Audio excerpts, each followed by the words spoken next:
Qu'a offert Internet? Alors, pourquoi je déconseille d'avoir un onduleur quand on est en solaire?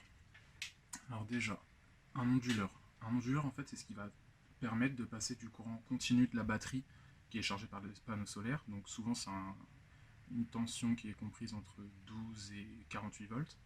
Donc, c'est de transformer cette tension continue en une tension alternative, donc 220 volts, enfin en 220 volts. C'est ce qui va permettre du coup d'alimenter toutes les prises comme on a à la maison, donc les chargeurs de portable sur le secteur, la perceuse, je sais pas, les lumières, enfin voilà tout ça. Et du coup, pourquoi alors du coup je déconseille cet appareil? Et ben en fait c'est parce que je ne compte même plus le nombre de témoignages de personnes qui disent sur YouTube que en hiver ils savent pas pourquoi ils produisent l'électricité. Et en fait, ensuite, quand ils regardent leur batterie, le niveau de charge de la batterie, ben, finalement, ils se rendent compte que la nuit, ou enfin même tout le temps, la batterie se décharge. Et en fait, c'est parce qu'ils laissent l'onduleur allumé, et l'onduleur, même s'il n'y a aucun appareil branché derrière, du fait qu'il soit alimenté, il consomme déjà un peu de courant. Et en fonction de, de l'onduleur, ils vont consommer plus ou moins. Et ça fait que juste pour avoir le luxe d'avoir le 220 volts, on consomme le peu de courant qu'on produit en hiver. Euh, et du coup, je déconseille vraiment de. Enfin, je déconseille de retirer cet onduleur et donc du coup de rester en 12 volts. Euh, mais on choisit cette tension, donc 12 volts, 24 volts, 36 volts ou 48 volts, en fonction de la puissance qu'on va demander, parce que plus on va demander de puissance, plus le courant va passer dans les fils. Et plus la tension est élevée, moins il y aura de courant qui va passer dans ce fil. Et plus il y a de courant qui passe dans le fil, plus on a de pertes, voire des risques de danger, d'incendie, ou juste les fils qui vont chauffer, ce qui va nous créer beaucoup de pertes. Et, euh, et pourquoi moi je parle de 12 volts, c'est juste que quand on essaie d'être un peu plus autonome en énergie, et qu'on fait attention à l'environnement, euh, le but c'est pas d'avoir la même consommation qu'on avait avant sur des panneaux solaires, c'est vraiment de limiter notre consommation et en plus de passer sur panneaux solaires pour pouvoir contrôler justement ce qu'on dépense. Et donc pour moi il faut qu'on reste en 12 volts et qu'on laisse juste les portables branchés dessus ou les lumières, mais on oublie tout ce qui est frigo, chauffe-eau, gazinière, télé. Euh, et du coup, ça fait qu'on diminue drastiquement notre consommation et on peut juste rester sur du 12 volts et puis des panneaux solaires qui produisent pas tant que ça finalement, mais parce qu'on n'aura pas besoin de beaucoup. Mais donc, si on reste en 12 volts, comment on fait pour vivre quoi? Parce que tous nos appareils finalement ils sont sur le 220 volts. Et ben, en ce qui concerne tout ce qui est téléphone portable, enceinte nomade, qu'est-ce qu'on peut trouver encore? Les lampes de poche, les chargeurs, les power banks, tout ça, il est très simple de construire son propre chargeur en achetant sur internet des convertisseurs, ce qu'on appelle des convertisseurs buck, qui transforment une tension en une tension plus petite. Donc on passe d'une tension continue à une autre tension continue, mais de valeur inférieure. Et donc là, en l'occurrence, ce serait pour passer du 12 volts au 5 volts pour charger les batteries externes, téléphone portable, lampe de poche, tout ce qui est en USB finalement. On est capable de trouver ce genre de convertisseur buck à très faible coût, 1 ou 2 euros, et avec un rendement qui frôle les 90%. Euh, donc d'un point de vue rentabilité, je ne sais pas si on peut faire mieux, et puis on est capable d'atteindre les 2 ampères qui sont fournis par les chargeurs secteurs, on est capable de les atteindre assez facilement avec ce genre de convertisseur. Ensuite, en ce qui concerne tout ce qui est ordinateur, alors pour moi, les ordinateurs de bureau, ils consomment vraiment trop.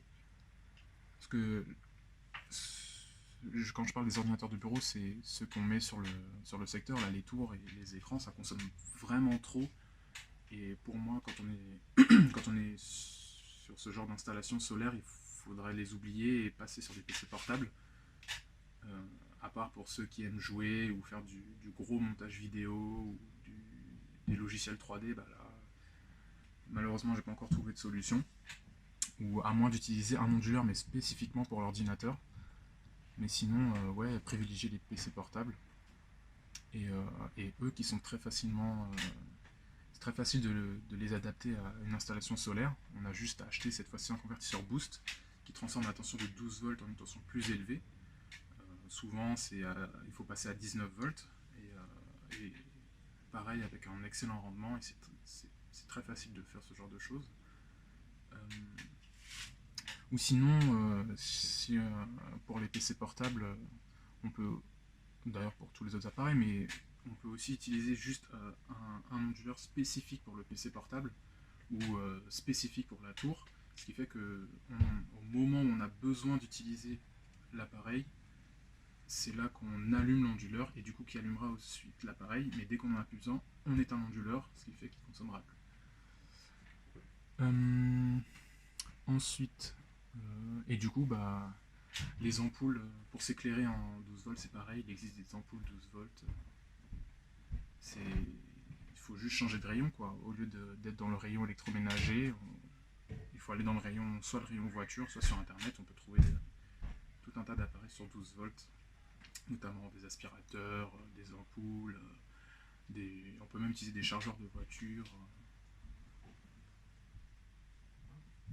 Ensuite, en étant en 12 volts, en fait, quand on touche les deux bornes en même temps du 12 volts, il y a beaucoup moins de risques d'électrocution qu'en 220 volts.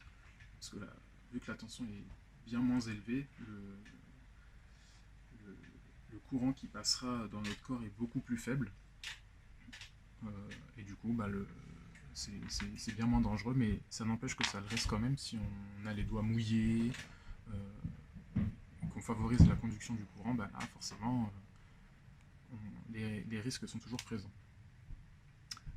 Et du coup, un petit mot pour ceux qui diraient que comment on fait du coup pour la télé, le congélateur, le frigo, le chauffage, la gazinière et l'eau chaude, comment on fait du coup si on ne peut plus l'utiliser? Et ben déjà, en ce qui concerne la télé, bah, on peut oublier la télé. On peut toujours rester sur l'ordinateur portable.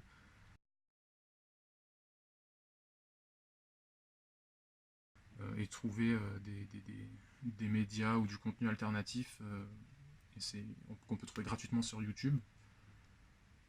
Ensuite, en ce qui concerne le congèle et le frigo, finalement, on n'en a pas forcément besoin.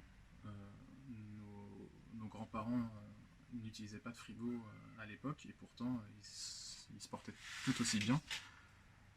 Il existe pas mal de vidéos aussi sur internet de personnes qui montrent comment on fait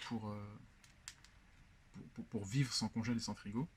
Mais en ce qui me concerne, en hiver, finalement, on peut toujours conserver nos aliments sans frigo en les mettant dehors, quoi, parce qu'il fait assez frais dehors, voire se faire une cave pour conserver tout ce qui est boisson et les aliments, car en fait, plus on s'enfonce dans le sol, plus la température qui sera justement dans ce sol ne variera pas avec la température extérieure.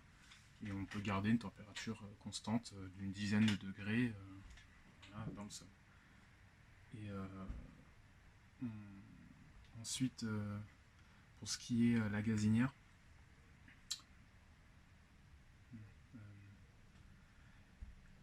et du coup, comment on fait en été?